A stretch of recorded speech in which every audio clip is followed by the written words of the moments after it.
concur with that. Several people have talked about demonstrate. You know, you're talking about the do. If you can do a project, you learn from the project, then you take it to the next level about what do I need to learn next. This may be a question, a different question I have for Michael or Tova,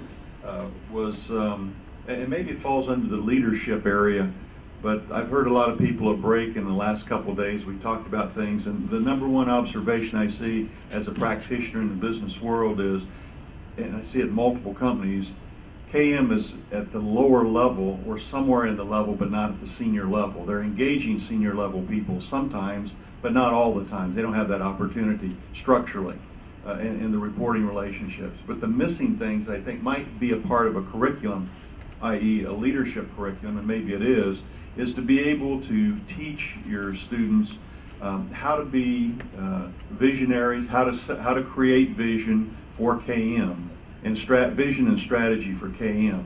Because if you can't create a vision and strategy for KM, your organization is going to go nowhere. You might come out with a certificate, you might come out as a knowledge worker, a knowledge manager in a business organization, but ultimately you're going to want to achieve some status in the ranks and be promoted, and when you get up there, you don't know how to do vision. You don't know how to do strategy, so that's the first thing. The second thing would be they need to understand how to sell the value proposition of knowledge management in an organization. Number one thing I see is missing in major corporations is they can't articulate to upper management what's the value proposition. Not the theory, we talked about this yesterday, but what's the real value of having a knowledge management organizational, millions of dollars invested in whatever form of knowledge management you call it, whether it's KM or IM or other things, but people are investing money in it, but do they really have the ability to articulate, you know, what those skill sets are and what they need there to do that? So they need to create the vision, the strategy, and let's see, the third thing was another one of those senior moments. it was good, yeah. But it's just getting down to the practical things of where the executive is can you create vision, can you create strategy, can you create the value proposition, and then most important, I shouldn't have forgot this, is can you sell, do you have the potentials, the capability to learn how to sell and negotiate? And as you say, well, that's not in knowledge management, sales and negotiations don't go with knowledge management. I would argue it's absolutely critical. If you can't sell it upstream, it's not going to happen downstream. So those are the three things I would encourage, and maybe you have those in leadership or some other form within your curriculums, but I think they certainly are necessary, you know, for people coming out. When I see people come out, if they had those skill sets, snatch them up in a minute. Well, let me answer that, Mike, or at least try to answer some of it. If you remember me articulating my 4 buckets, leadership management is clearly one of them, and we go into depth. I would venture to say of the 27 doctors we produced, they all came out of practitioners, and they're all back there making big money. And Frank Calabrese, who was here yesterday, spent 3 years waiting around the beaches with the Air Force talking about selling and value proposition, and in fact that was our going-in proposition with the leadership. And I went down there many a time qualifying, if I can use that word, the investment. L3 won the contract, which they used our architecture for KM. So yes, it's critical, and that's why I articulated it. It's got to be one of our foundational pillars. But I remember Dave Bennett's wife, Alex, she gave me, and I still have him in my trophy chest, of 4 balls. And I used to say, yeah, I never liked the pillar concept. I prefer the balls, but my colleagues forced me into Roman Greco classicism. But I used to say it's like a juggler. You know, a juggler loses the game when he has 4 balls in the air, and he loses the game when he drops any one of them. And your wife, Alex, gave me those 4 balls. And I tell people that, I said, and look, it's a multi-interdisciplinary thing. You can't just use technology. You just can't use appreciative inquiry. You just can't use this. You got to keep all 40 in the air. Now, they all may not be at the same level of intensity, because every organization has a life cycle, if you've ever been in them. But you can't drop a ball. They're all critical. It's like your body, you know, there's no single organ, the vital ones that are, you know, you can live without. So we often work under the assumption it's the either-or mentality. Either it's this or it's that. I ride a hybrid bike. I'm an and person, you know. And so I think in KM, we often go to our own area of comfort. We often say, well, why don't executives get that this is their raw material? It's not an initiative, like I told Goodyear, you can't make tire without rubber. You can't make tire without rubber. This is not an issue of may I, sister or mother, or could I or should I. It's mandatory. And if you don't have the 4 balls, if you give me another ball or change them to 3, I don't really care. I just need all of those things operating, and any curriculum has to treat them to some degree. If you leave out any of them, in my opinion, you don't have KM. One of the other elements of curriculum I'd like to propose and throw out for discussion is the idea of grades. Now, in education, most of us cannot have an educational program unless we do assessment and give the learners grades.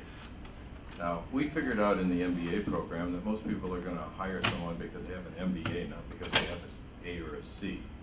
Point in fact is, if they're in our traditional MBA program and they get a C, they're flunking. So one of the things I'd like us to just be aware of is there are some people out there who don't have the equipment, and they're getting C's in our knowledge management programs. Those are the last people I want on my knowledge management projects. Just like you don't want brain surgery being done by someone who came from Harvard who got a D+ and passed. So just be careful in designing curriculum.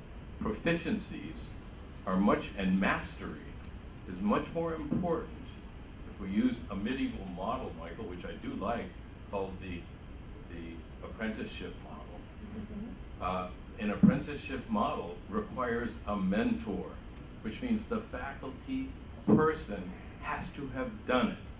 If you have a faculty member teaching knowledge management that's never done it, this is a travesty of education. Totally.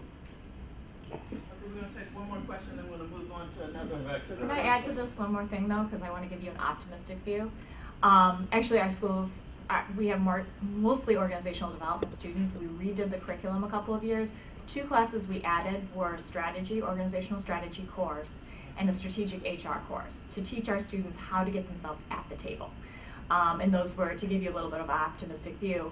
One more thing to add on to that, though, is why aren't we teaching our senior leaders to identify themselves as knowledge professionals? Because they are knowledge managers, and maybe part of it is us helping to change that semantic language so that they're seeing themselves that way as well. I think that's a critical point, and for your universities, I think you need to go to the senior executive level and offer forums for discussion. I know they're all over the place, leadership forums, but the KM Knowledge Forum with senior executives to get an awareness and understanding of, so what does KM really mean to your organization? How can you improve the bottom line? How do you get the earnings per share to go up by 2% or 2 cents? Just little things that get their attention. And how do you get a competitive advantage in the marketplace by using KM and then helping that awareness and understanding of it? I think colleges and universities could do a lot to bring them to the table as guest speakers or otherwise. Yeah, I just want to jump in while we're talking about learning. John Lewis with Explanation Age LLC. And when I'm a practitioner and adjunct and teach and consult on KM, have done it before. I think it was given a term. My doctorate's in educational psychology, so when I look at the learning aspect of this, what I don't see enough of is an ability to get to the psychological level on it. When I hear Michael talk about mental models, when I talk about mental models, people don't know what I'm talking about. And he's absolutely right. We approach something from a mental model, whether we're able to articulate it or not. And the camps in the room around, I just want to do, I don't want to know a theoretical framework. You're doing with a theoretical framework, you haven't articulated it.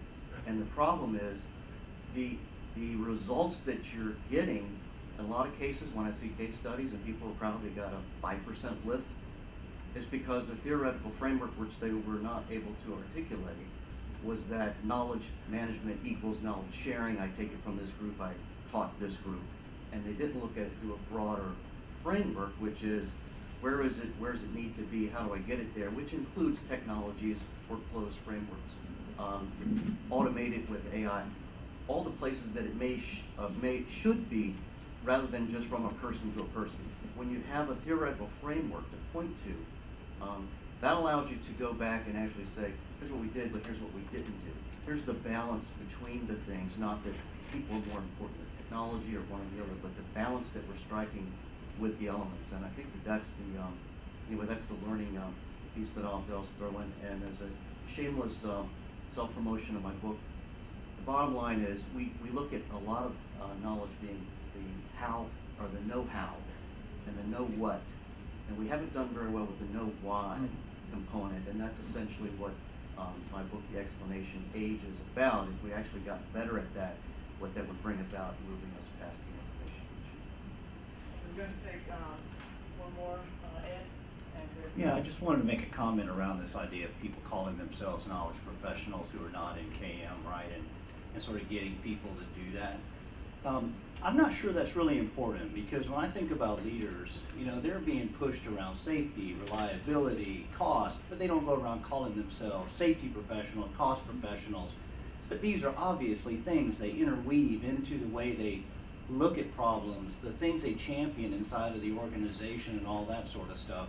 And I think this insistence is what sometimes irritates the people that we support, because they think you have to take on a bunch of monikers instead of really taking on behavior and then going out there and modeling that inside of your organization. So for me, I never push the idea of, hey, you've got to become a knowledge champion. I want you to call yourself a knowledge champion. Not at all. I want them to understand the behaviors, understand what that means and the impact it can have on the organization, and then I want them to make that part of their personal behavior, own it, express it in a way that's genuine, not something that's artificial that's attached to a moniker. Can I comment on that 1 second, Ed? 1 second. I agree with that 100%. And I think there's an old cliche that if you make KM to work, or to work KM, I think you're better off.